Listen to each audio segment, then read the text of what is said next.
करके बाहर आ जाते हैं।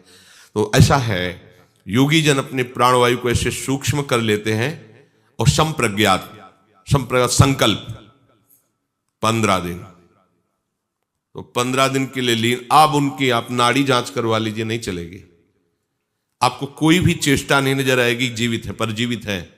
ठीक उनके संकल्प के अनुसार, मान लो अगर उन्होंने कहा कि 15 दिन बाद 8:03 में समाधि भंग होगी, अपने आप वो चेतना आ जाएगी। ऐसा योग का बहुत बड़ा मान, पर प्रेम योग के आगे कोई योग नहीं है। इसमें चलते फिरते उठते बैठते सेवारत परायण आचार्य महापुरुषों की कृपा से रसिक जन 8 पहर लाडली लाल में डूबे रहते हैं। द्रव्यज्ञास तपो यज्ञा योग यज्ञास तथा परे स्वाध्याय ज्ञान यज्ञाश्च यतयः संसित व्रता। कुछ उपासक द्रव्य यज्ञ किया करते हैं। द्रव्य यज्ञ प्रायः जो द्रव्य संग्रह किए हुए हैं, जो द्रव्य कमाते हैं, उन्हीं से द्रव्य माने होता है रुपया, धन संपत्ति। वो सौभाग्यशाली उपासक दूसरों के हित के लिए अपने द्रव्य को समर्पित करते हैं।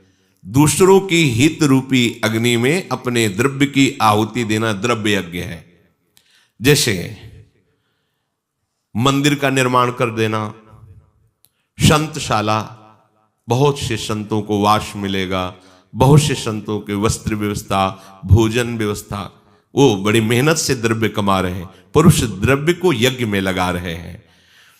कुआं बनवा देना, अब तो कुआं की बात नहीं है, क्योंकि खोदोगे तो पानी नहीं निकलेगा, इतनी दूर पानी चला गया है।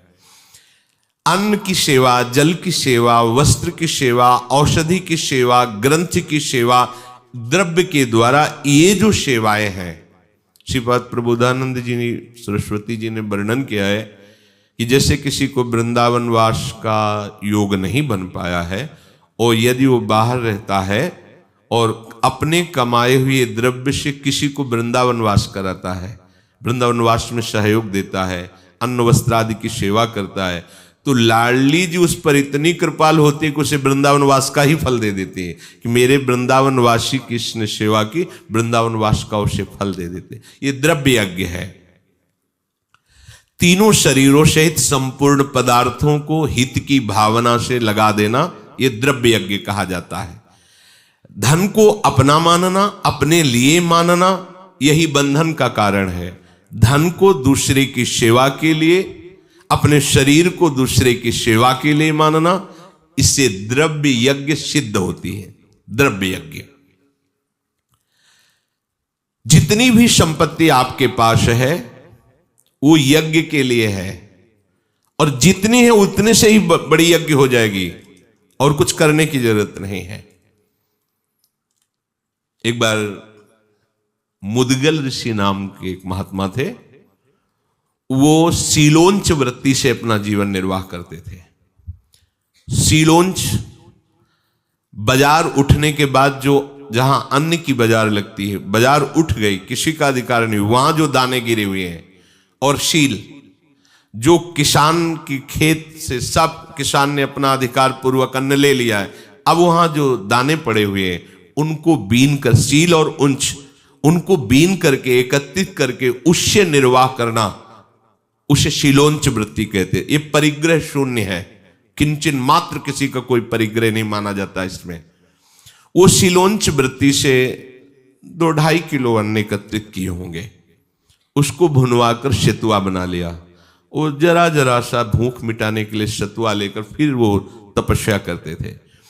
अभी वो सतुआ बनवा के रखे ही थे कि इतने में अतिथि आ गए, और वो इतने भूखे थे कि उनके साल भर के लिए जो 2.5 किलो सतुआ था वो पूरा पा गए, जल पिए और उठ के चल दिए। तो एक नेवला जहां वो अतिथि को पवाया था वहां से निकले तो कुछ सतुआ के कण गिरे पड़े थे, वो शरीर में छू गए तो आधा शरीर स्वर्ण का हो गया। बहुत आनंदित हुआ।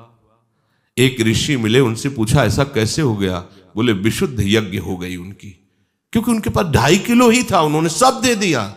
विशुद्ध यज्ञ हो गई, तो वहां की इतनी पवित्रता की आपका आदर्श। तो राजसूय यज्ञ जब युधिष्ठिर जी ने किया तो बड़ा खुश हुआ वो नेवला कि अब तो पूरा मैं स्वर्ण का हो जाऊंगा, क्योंकि यज्ञ, जब राजसूय यज्ञ में गए सबकी जूठन में लौटे, बिल्कुल नहीं कोई परिवर्तन हुआ। तो बोले युधिष्ठिर के सामने जाकर, वो महाभारत में कथा है, वो बोला कि महाराज मुदगल ऋषि की यज्ञ के बराबर तुम्हारी यज्ञ नहीं है। तो उनका तुम हमारी यज्ञ की निंदा कैसे कर सकते हो, क्या कमी रह गई।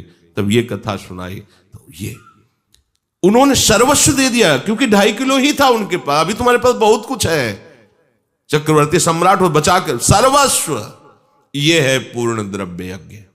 अगर आपके पास 4 रोटी और नमक है ना, और कोई भूखा है और आपने पूरी थाल सरकार दी, बहुत बड़ी यज्ञ हो गई, उसके बराबर सम्राट भी यज्ञ नहीं कर सकता। गरीब आदमी की अगर एक बछिया भी है ना, वो दे देना, तो करोड़ों गौएं दान करने वाला उसकी समानता नहीं, क्योंकि उसके पास उतना ही है। तो यहां कह रहे जितनी वस्तु आपके पास है उसको अपनी ना मान करके दूसरे की सेवा में, भगवत सेवा में लगा देना, इसे द्रव्य यज्ञ कहते हैं। जैसे बालक से उतनी ही आशा पिता रखता है जितना वो कर सकता है, ऐसे ही भगवान उपासक से उतनी ही आशा रखते हैं जितनी उसकी सामर्थ्य है। पर ये द्रव्य यज्ञ नहीं मानी जाएगी। जब अपना धन मान करके और फला आकांक्षा से दोगे तो वो दान माना जाएगा, द्रव्य यज्ञ नहीं होगी। ये मान कर कि प्रभु की वस्तु है, प्रभु के लिए दे रहे हैं, ये केवल सेवा है, इसमें मेरा तनिक। एक बार रहीमदास जी को कुछ अर्थ मिला था, वो बांट रहे थे, ऐसे जो अधिकारी जन थे जिनको जरूरत थी वो ले रहे थे, पर ऐसे दे रहे थे। वो पूछा कि ऐसे सर झुका के, नेत्र झुका के आप क्यों दे रहे हैं। तो उनका देनहार कोई और है, देत रहत दिन रैन, लोग भरम मोपे करे, तासो नीचे नैन। देने वाला कोई और है, पर लोग कह रहे हैं कि रहीम बांट रहा है इसलिए मेरे नेत्र झुके। वो जान नहीं पा रहे देने वाला कोई और है, मैं तो केवल एक निमित्त मात्र हूं, दे तो हरि रहे। ठीक ऐसी भावना से जो किया जाता है वो द्रव्य यज्ञ होती है। उस द्रव्य यज्ञ का फल होता है भगवत प्राप्ति। दान का फल भगवत प्राप्ति नहीं, दान का फल कई गुना बढ़कर आपको मिलेगा पक्का, लेकिन द्रव्य यज्ञ करने वाले को भगवत प्राप्ति। द्रव्य यज्ञ तो दीयम वस्तु गोविंदम तुभ्यमेव समर्पये। यतयः संसित व्रताः, उपासक को ये व्रत लेना चाहिए, ये व्रत रहना चाहिए। कौन व्रत? कूटू का आटा, सिंघाड़े का आटा, सेव संतरा, यहां इसकी चर्चा नहीं हो रही। यहां कह रहे हैं यतयः संसित व्रताः, अहिंसा, सत्य, आस्तेय, ब्रह्मचर्य, अपरिग्रह, इसका व्रत लेना चाहिए। अहिंसा, मन से, वाणी से, शरीर से किसी की भी हिंसा नहीं करूंगा, दुख नहीं पहुंचाऊंगा। ये व्रत भगवत प्राप्ति के उपासक में जरूर होना चाहिए। वाणी से तो ऐसा बोलो ही मती किसी का दिल दुखे। सेवक जी महाराज करे परुख वचन कबहू न कहाए, और अपने को परुख वचन अति दुशाश्रवण सुनते ही पावक न दहाओंगो। हमको कोई परुख वचन बोलेगा तो हम दुखी नहीं होंगे, लेकिन हम किसी को परुख वचन बोलकर दुख प्रदान नहीं करेंगे। परुख वचन कबहू न कहाए। वाणी से भी किसी की हिंसा मत करिए। और मन से, उपासक हो, भजन करते हो, उसी मन से आपको भगवत साक्षात्कार करना है, और उसी मन से आप अन्य किसी का भी अहित करने की सोचोगे, हो जाता है अहित, हो जाता है। अगर आप हृदय से दुखी हो गए और उसका अहित मनाते हैं तो हो जाता है, गलती हो जाती है।